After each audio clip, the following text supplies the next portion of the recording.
All right, this is chapter 24 of Controlled Burn.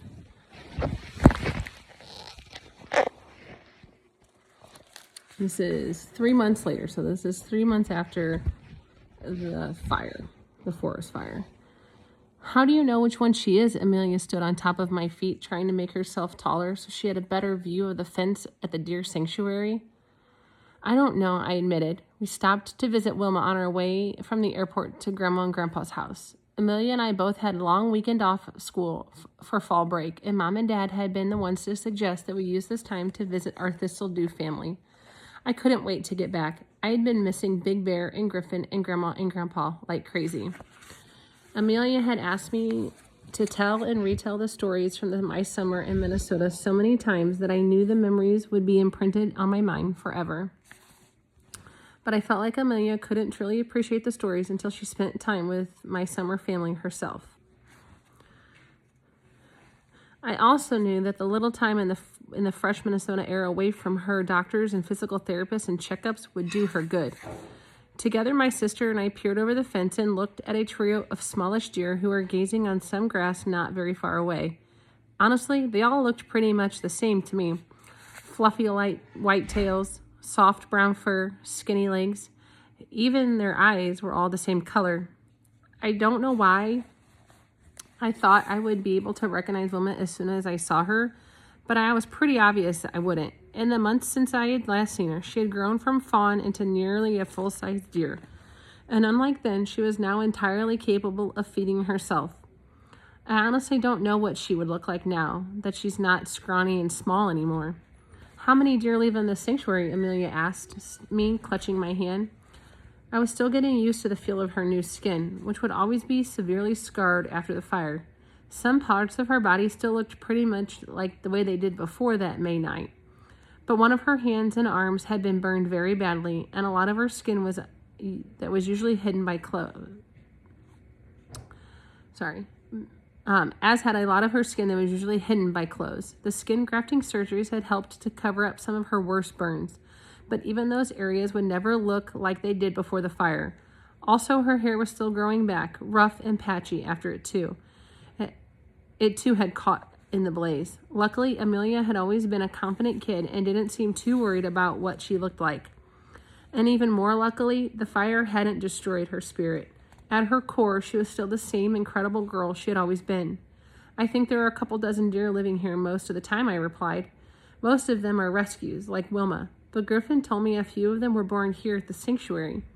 Griffin had been volunteering here at the deer sanctuary every Saturday morning so he could keep a close eye on Wilma and continue his research on deer and other wildlife.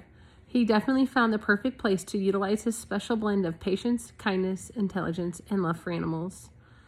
My parents were standing behind me and my sister hovering, the way they often did with Amelia these days. She had spent most of the summer in a rehab center and tucked away inside the small rented house we would be living in until our own house was ready for us again. But when school started in the fall, she insisted she was ready to go. I knew she was, but my parents had been more wary of sending her anywhere. Does Wilma have any distinctive marks? Mom asked. She hadn't ever met her, but Dad had during the 2 days he and I spent together in Thistledew before we left to return home together. She had a ton of little white spots, I said, but those disappear as a fawn gets older. Most deer lose their spots entirely before they're a year old. A few large deer stood and stared at us from a distance, looking at almost eerie because of the way they lurked. Stone still, statues hidden among the trees of the sanctuary. No humans were allowed beyond the fence line, since it would make the area less hospitable to the deer who were kept there for their own safety. Now I can understand where the phrase, like a deer caught in headlights, comes from, Dad murmured. It's like they're frozen. They're pretty, Amelia said. I wish I could touch one. I wish you could too, I said, remembering the downy softness of Wilma's newborn hide, tucked and curled inside her head bag. You would have loved feeding Wilma her bottle. Tell me the story again about when Grandma and Grandpa let you sleep next to her in the shed, Amelia begged. Later, I promised. We can make a fort inside the shed where her bed was hidden, and I'll tell you the story in there. That will help you picture the scene more clearly. Okay, Amelia said, and you promise I can hang out with Griffin too, right? And Bear is still there? As far as I know, I told her. According to Griffin, as soon as I left, Grandpa let Bear start sleeping inside the house. He said Bear pretty much only leaves the house to go up to the fire tower with Grandpa Howard during the day, and when Grandma lets him out for his last chance pee at night. Otherwise, he snoozes in Grandpa's old recliner in the corner of the den. My room, I thought. Big Bear sleeps in my room. Let's go, Amelia said suddenly. I want to get there so I can meet him. I hope he sleeps in bed with us tonight. I looked out into the vast deer sanctuary again and whispering a silent hello and I love you and miss you to Wilma, wherever she was. Then I blew a kiss at those frozen deer and reminded myself she was better off with a pack of deer that she would have been with if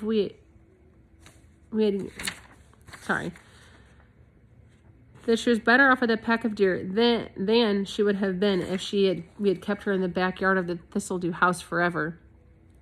Just as I was turning to go make a short trek back to their rental car so we could move on to Grandma and Grandpa's, another small pack of deer emerged from a thick grove of trees. There was the tiniest gap in the branches and a faint curving tail on the ground where the deer had carved a natural path through the forest. These four joined the others to stare at us, but then one of the smallest deer stepped forward. It continued to walk toward us, stopping every couple of steps, then carrying on. When it was just a few feet away, just on the other side of the fence, it froze, and as soon as I looked into its eyes, I knew. Wilma, I breathed. My sister looked at me again. Is that her? She asked, staring at the little deer in front of us. I nodded. Wilma took a step forward, and I moved up to face her at the fence. She lowered her head and touched her nose to the ground, right near my feet on the other side of the fence. I wanted nothing more than to reach out and stroke her back and touch her soft hide, but I resisted. She wasn't mine, and Griffin had taught me that human scent could warn off the other deer, and maybe even make them reject her from the herd. Instead, I reached down and touched the ground, on my own side of the fence. We locked eyes. Wilma blinked, and I smiled. Then she turned and walked back to her pack, leaving me with mine. It was hardly a goodbye, and since I didn't know if I'd ever see her again, but because we were there for each other during some of the hardest moments in each other's lives, I knew that no matter what, Wilma and I would always be family. We pulled up to Grandma and Grandpa's house just before dinner. Griffin was sitting on the lawn with Bear, waiting for us. I had a feeling he had been there for quite a while. Amelia bounded out of the car and raced over, squealing with delight as she got down on the ground and rubbed Big Bear's ears and back. He greeted her with just as enthusiastically, wagging and smiling and sniffing her at her face, which gave me the opportunity to give Griffin a big hug. Guess what? He said, squirming out of my arms almost immediately. The Cub Scout badge ceremony is tonight, and Mom said since you're here this weekend, you can come.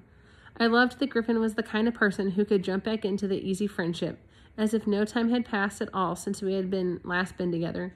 He looked to my parents, then Amelia. I was relieved that he didn't stare at my sister's scars. Some people, many people, did stare, and it always made me uncomfortable. Luckily, Amelia seemed unfazed by people's questioning looks, and often she even told people what had happened. The kid amazes me, Griffin went on. I mean, you're invited, but you only have to come if you want. Amelia could come too. There's a potluck dinner, and our den leader always brings walking tacos, which are the best food ever. You get to open a bag of chips and just pour all the other taco stuff, like meat and cheese and lettuce and sour cream and stuff, right inside the chip bag. Then you walk around while you eat it with a fork. Mom and I made brownies to bring in. There's usually a ton of other desserts. I glanced at my sister, who was already nodding enthusiastically. I think it sounds like fun, she declared, and I love walking tacos. Just then, Grandma hustled out of the door and ran over to greet us all. She gave Amelia a long, gentle hug, obviously aware that squeezing too hard would hurt her. I'm so excited to have you all here for the weekend, she said. She wagged her skinny eyebrows at my mom. I made my famous stew since I know it's your favorite. Mom and I exchanged a look. We talked about Grandma's mystery meats plenty of times since I had come home from my summer in Thistledew, and I knew it was very much not Mom's favorite. It was no one's favorite. I had survived the summer by picking the vegetables out of the nest of stringy meat and then slopping as much of the gravy as I could stomach with several of Grandma's delicious buttered rolls. But Mom had to pretend she loved the stuff since it was the polite thing to do, and Grandma made it as a special treat just for her. Yum, Mom said with a weak smile. I can't wait. Oh, shoot, I said, faking disappointment as I glanced from Grandma to Griffin. Griffin just invited me and Amelia to this Cub Scout badge ceremony tonight. I don't want to ditch you guys on stew night, but truth be told, I wasn't exactly sure what Cub Scout ceremony entailed, but if it had anything to do with all the badges we had worked on together this summer, I was totally in, especially if it meant no stew. I asked Griffin, is this the time of night you get honored for all the badges you earned? Yep, Griffin said. Go on, Grandma said, with a wave of her hands. You should both go. Wendy will be happy to have someone to keep her company during the dinner, and there's enough stew that we'll have leftovers for you to eat all weekend. Great, I muttered. I could tell Mom was trying to hold back her laughter. I can't wait. Save me a nice meaty bowl full. Where's Dad? Mom asked Grandpa. Just as she said it, I heard Grandpa's motorcycle growling down the road. He was out at the fire tower, Grandma explained. Can't seem to break the habit, especially after Maya spotted that smoke this summer. He'll be out there every day until it snows this summer, and then he'll be out there every day until it snows. To tell you the truth, he'd drive me nuts if he was just puttering around the house and yard all day, so I'm glad he has something to keep him busy. Grandpa Howard pulled into the driveway and turned off his cycle and unclasped his helmet. I hadn't seen or talked to him since I left Thistledew a few months earlier. Your pops isn't much of a phone guy, Grandma had explained, and it felt great to see his scratchy flannel shirt and bright, smiling eyes again. He nodded at both Mom and Dad and said, "Hello, kiddo," to Amelia and ruffled her patchy hair. Then he strode over and put his hand on my shoulder. It's great to see you, kid. He took a deep breath and said, I've missed you. It was a simple and small thing to say, but coming from Grandpa, the sentiment meant a lot. I missed you too, Pops. Grandpa turned back to Amelia. Want to ride on my cycle? He asked. Amelia grinned. Yeah, I do. Mom and Dad began to protest, but Grandpa shook his head. I'll be careful, he promised. Let her go, I urged my parents. She'll be fine. She's gonna love it. I thought back to just a few months before when I was terrified to get on the back of Grandpa's motorcycle. Not anymore. After the summer, I had finally stopped letting my fears get the best of me. In fact, I hadn't thrown up from nerves since the night our house burned down. Please, Amelia begged.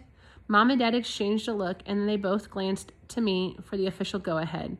They had been doing that a lot since I came home. They performed their duties as overprotective parents while I fill the role of a loving sister and best friend, helping to gauge what Amelia actually is and isn't ready for. Sometimes my opinions about things are overruled, but most of the time my parents trust me to help them make decisions about her healing process.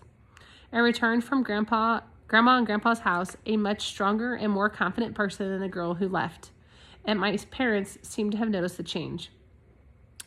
I knew they were both relieved when they could finally hand off some of the day-to-day emotional support my sister needed to me.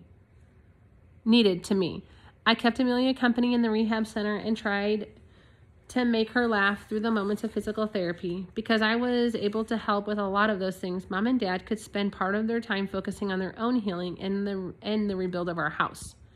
With a sigh, Mom nodded. Have fun, she told my sister, helping to buckle her helmet. Remember, hold on tight, my dad said. Squealing, Amelia took her place on the back of Grandpa Howard's motorcycle, laughing her loud, beautiful laugh as they set off toward town. Later that night, my sister and I squeezed in at the end of the long banquet table, along with Wendy, Griffin, and a pack of squirming Cub Scouts of varying ages. We had all finished eating our fill of walking tacos, empty chip bags and salsa and pieces of shredded lettuce and cheese and lettuce scattered all over the tables and floors.